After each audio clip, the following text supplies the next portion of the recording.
जय श्री कृष्ण। सुनते हैं भगवान श्री हरि विष्णु के 10 अवतार यानी दशा अवतार की पौराणिक एवं प्रमाणिक कथाएं। भगवान श्री हरि विष्णु के पहले अवतार थे मत्स्य अवतार। पुराणों के अनुसार भगवान विष्णु ने सृष्टि को प्रलय से बचाने के लिए मत्स्य अवतार लिया था। इसकी कथा इस प्रकार है। कृत युग के आदि में राजा सत्यव्रत हुए। राजा सत्यव्रत एक दिन नदी में स्नान कर जलांजलि दे रहे थे। अचानक उनकी अंजलि में एक छोटी सी मछली आई। उन्होंने देखा तो सोचा वापस सागर में डाल दूं, लेकिन उस मछली ने बोला, आप मुझे सागर में मत डालिए, अन्यथा बड़ी मछलियां मुझे खा जाएगी। तब राजा सत्यव्रत ने मछली को अपने कमंडल में रख लिया। मछली और बड़ी हो गई तो राजा ने उसे अपने सरोवर में रखा। तब देखते ही देखते मछली और बड़ी हो गई। राजा को समझ आ गया कि यह कोई साधारण जीव नहीं है। राजा ने मछली से वास्तविक स्वरूप में आने की प्रार्थना की। राजा की प्रार्थना सुन साक्षात 4 भुजाधारी भगवान विष्णु प्रकट हो गए और उन्होंने कहा, ये मेरा मत्स्य अवतार है। भगवान ने सत्यव्रत से कहा, सुनो राजा सत्यव्रत, आज से 7 दिन बाद प्रलय होगी। तब मेरी प्रेरणा से एक विशाल नाव तुम्हारे पास आएगी।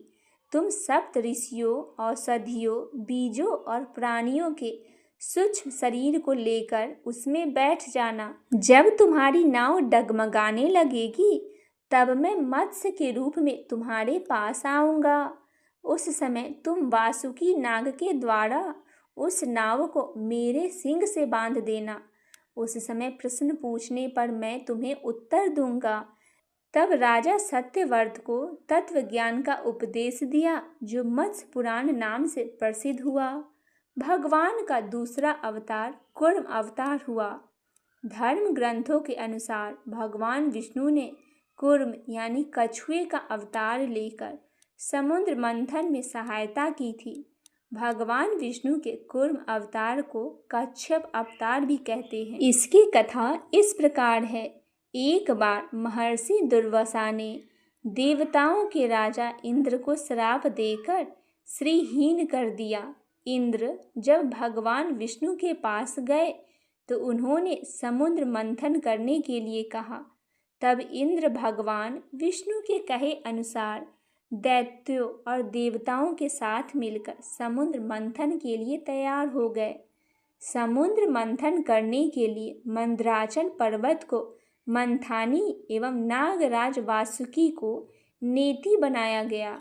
देवताओं और दैत्यों ने अपने मतभेद भुलाकर मंदराचल को उखाड़ा और उसे समुद्र की ओर ले चले, लेकिन वो उसे अधिक दूर तक नहीं ले जा सके।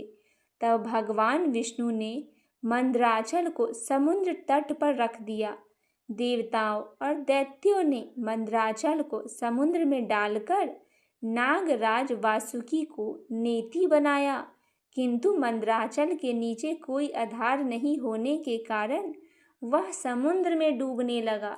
यह देखकर भगवान विष्णु विशाल कूर्म यानी कछुए का रूप धारण कर समुद्र में मंदराचल के आधार बन गए। भगवान कूर्म की विशाल पीठ पर मंदराचल तेजी से घूमने लगा और इस प्रकार समुद्र मंथन संपन्न हुआ। भगवान श्री हरि विष्णु का तीसरा अवतार था 12 अवतार। धर्म ग्रंथों के अनुसार भगवान विष्णु ने तीसरा अवतार 12 रूप में लिया था। 12 अवतार से जुड़ी कथा इस प्रकार है। पुरातन समय में दैत्य हिरण्याक्ष ने जब पृथ्वी को ले जाकर समुद्र में छिपा दिया था, तब ब्रह्मा की नाक से भगवान विष्णु 12 रूप में प्रकट हुए।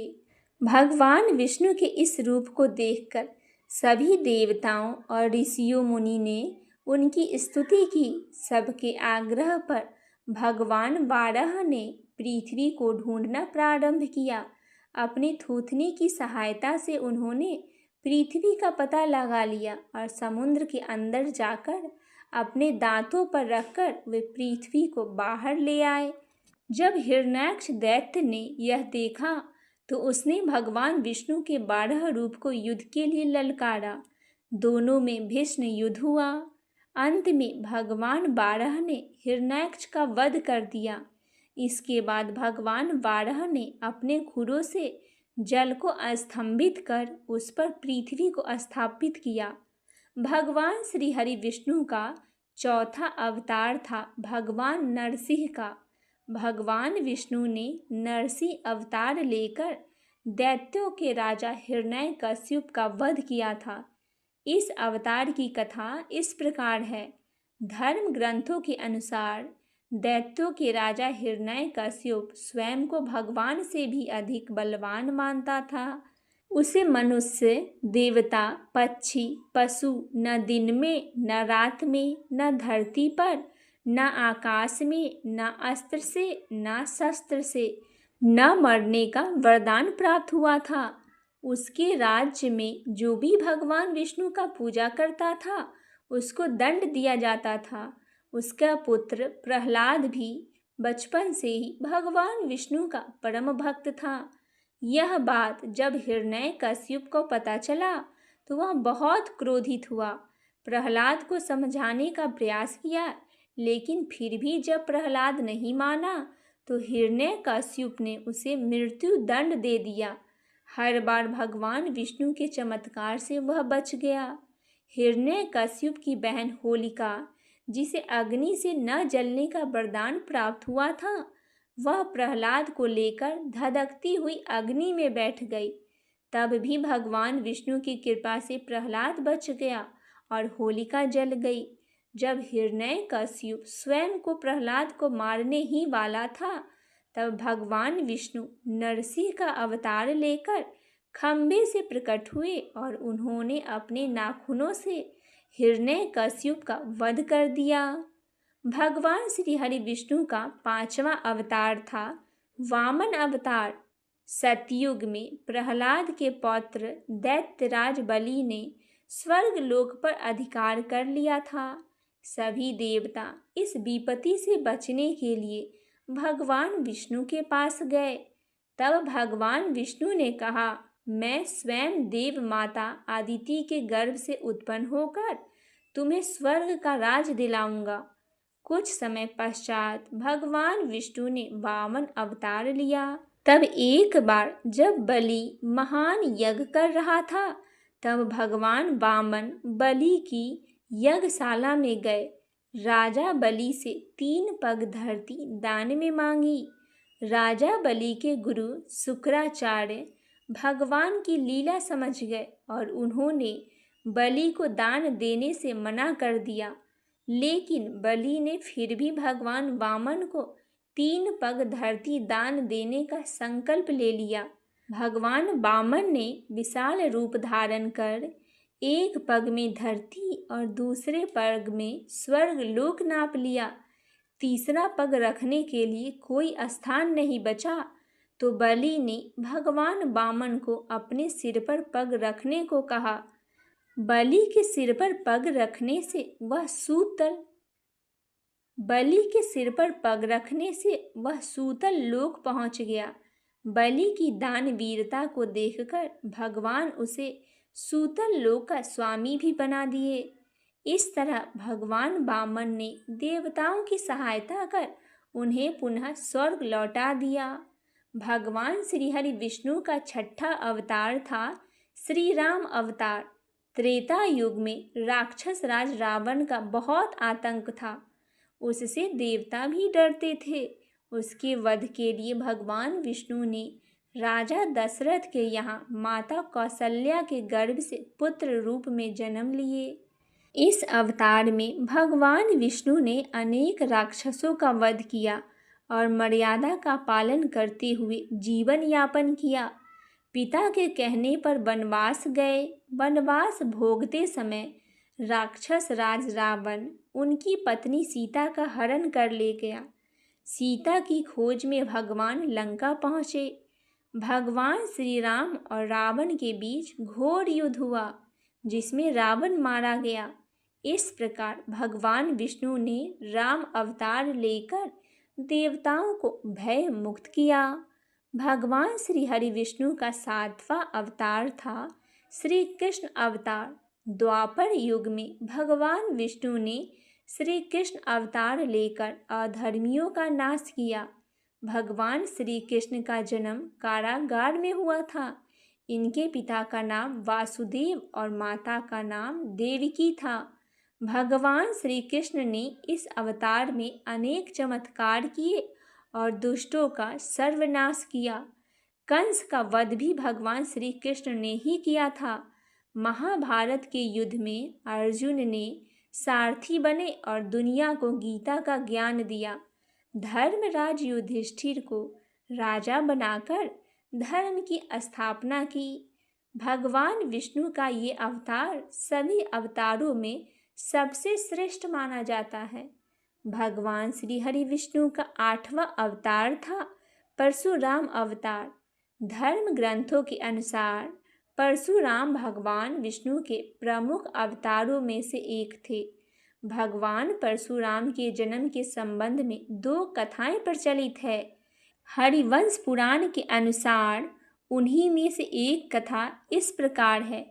प्राचीन समय में महिष्मती नगर में शक्तिशाली हैवंशी क्षत्रिय कार्तिव्रिय अर्जुन सहस्त्रबाहु का शासन था। वह बहुत अभिमानी था और सत्याचारी भी था। एक बार अग्निदेव ने उससे भोजन कराने का आग्रह किया। तब सहस्त्रबाहु ने घमंड में आकर कहा, आप जहाँ से चाहे भोजन प्राप्त कर सकते हैं, सभी ओर मेरा ही राज है। तब अग्निदेव ने वनों को जलाना शुरू किया। एक वन में ऋषि आपव तपस्या कर रहे थे। अग्नि ने उनके आश्रम को भी जला डाला।